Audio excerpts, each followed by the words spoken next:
Eureka, l'émission qui fait le tour de l'innovation. Bonjour à tous et bienvenue sur les ondes de Radio KPMG.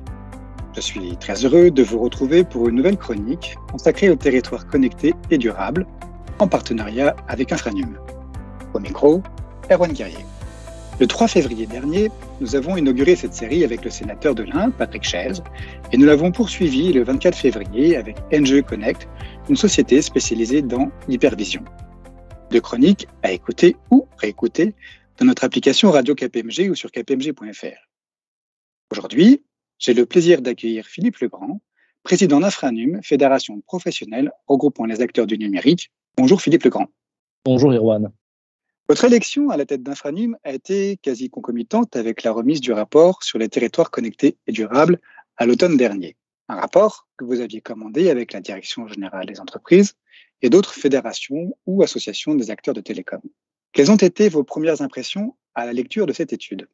Écoutez, d'abord, ça a été une grande satisfaction de voir ce rapport aboutir. C'est un rapport qui était attendu parce qu'il a mobilisé beaucoup de travail et nous avions besoin de bien cadrer et de bien définir les approches en matière de territoire durable et connecté, de donner des grilles de lecture, de permettre l'impulsion de projets dans les territoires et la formalisation de réponses industrielles.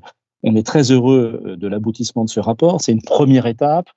Maintenant, au-delà de la conceptualisation, au-delà de la définition des périmètres et de la définition des approches que nous pouvons conduire, place à l'action. Il est temps maintenant de concrétiser tous ces efforts par le lancement massif de projets de territoires durables et connectés par les collectivités et en partenariat avec le monde industriel qui est désormais prêt à répondre à ces défis.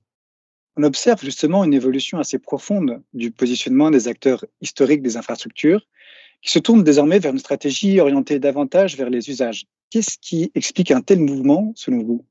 Bien écoutez, d'abord, ce qu'il faut savoir, c'est, pour bien recontextualiser, c'est que le plan France Très Haut Débit a eu cette vertu de permettre à nos entreprises de développer un modèle industriel, organisationnel, technique, financier, de savoir répondre à des problématiques d'aménagement numérique du territoire et de développer des process qui sont aujourd'hui complètement standardisés et très bien adoptés dans les entreprises. Aujourd'hui, l'enjeu est de réussir à monter dans les couches de valeur, d'aller un peu plus loin que le simple déploiement de la fibre dans les territoires, mais déployer des réseaux de capteurs pour la pollution atmosphérique, d'améliorer l'efficience de l'éclairage public, de gérer mieux les transports et la mobilité dans la ville avec les parkings intelligents ou les orientations des trafics. Ce genre d'exemples, la maîtrise de l'énergie également, ce genre d'exemples, tout autant d'exemples qui permettent aux collectivités de justifier un investissement sur lequel il y aura un retour. Donc, pour nos entreprises, à nous, c'est une obligation parce que la fin du plan France Très Haut Débit va nous libérer du temps disponible de la part de nos équipes. Donc, c'est quand même l'obligation de réussir à reconvertir tous ces personnels-là, mais c'est aussi une formidable opportunité parce que cette avance technologique que nous avons en France, il ne faut pas l'oublier, et qui s'exporte aujourd'hui, c'est une opportunité de pouvoir poursuivre cette belle aventure, la dynamique, la croissance de toute l'industrie et de la filière. Et puis en même temps, c'est aussi un besoin, je l'avais exprimé, un besoin de la part des collectivités qui s'impliquent de plus en plus pour répondre à leurs problématiques de politique publique. Et vous savez qu'à l'heure de la grande urbanisation que nous avons connue, les enjeux sont nombreux.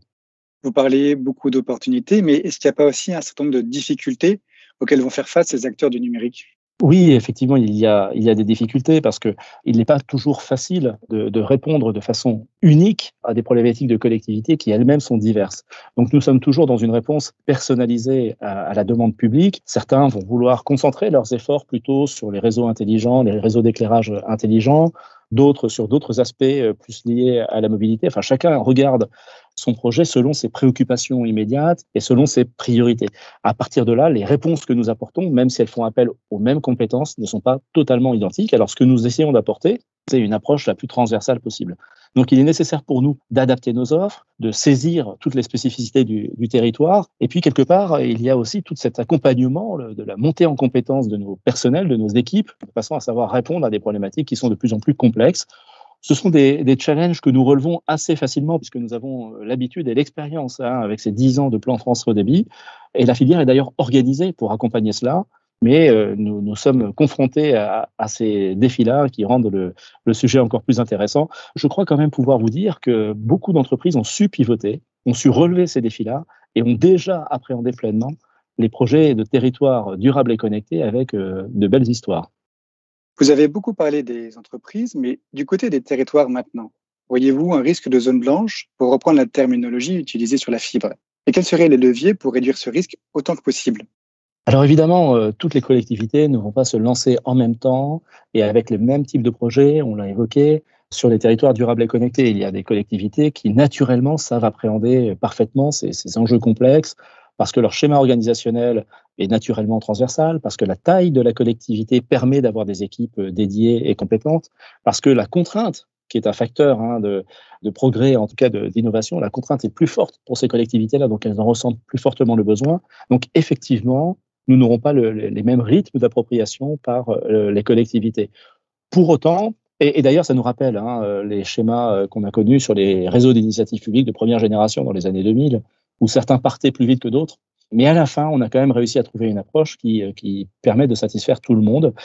Donc, je suis confiant sur le fait de dire que globalement, au niveau national, l'ensemble des collectivités pourra se lancer dans de telles dynamiques, mais la complexité sera différente selon la taille de la collectivité, selon la contrainte qu'elle subit donc, et selon son mode organisationnel. Donc, il faut qu'on réussisse à inventer un modèle très ouvert, un socle transversal qui permette de répondre à une approche parfois silotée, c'est-à-dire sur un vertical, une problématique bien précise, mais de répliquer et d'étendre ce dispositif à d'autres usages quand ils sortiront demain. Donc c'est tout l'enjeu, c'est d'aider le fait que l'État aide les collectivités, et pour ça l'État doit s'organiser lui-même de façon transversale, aide les collectivités à formaliser une demande qui permette une réponse industrielle durable elle aussi et réplicable sur différents verticaux.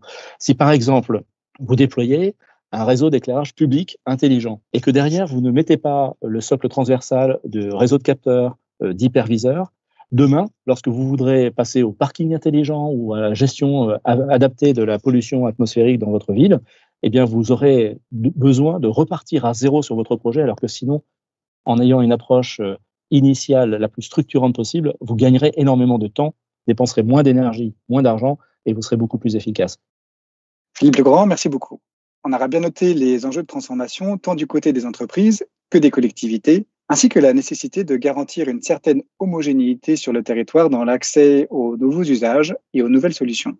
Cette édition s'achève maintenant, et je vous retrouverai avec grand plaisir le 22 mars pour notre prochaine chronique sur les territoires intelligents. À bientôt sur nos ondes. Eureka, une émission de Radio KPMG.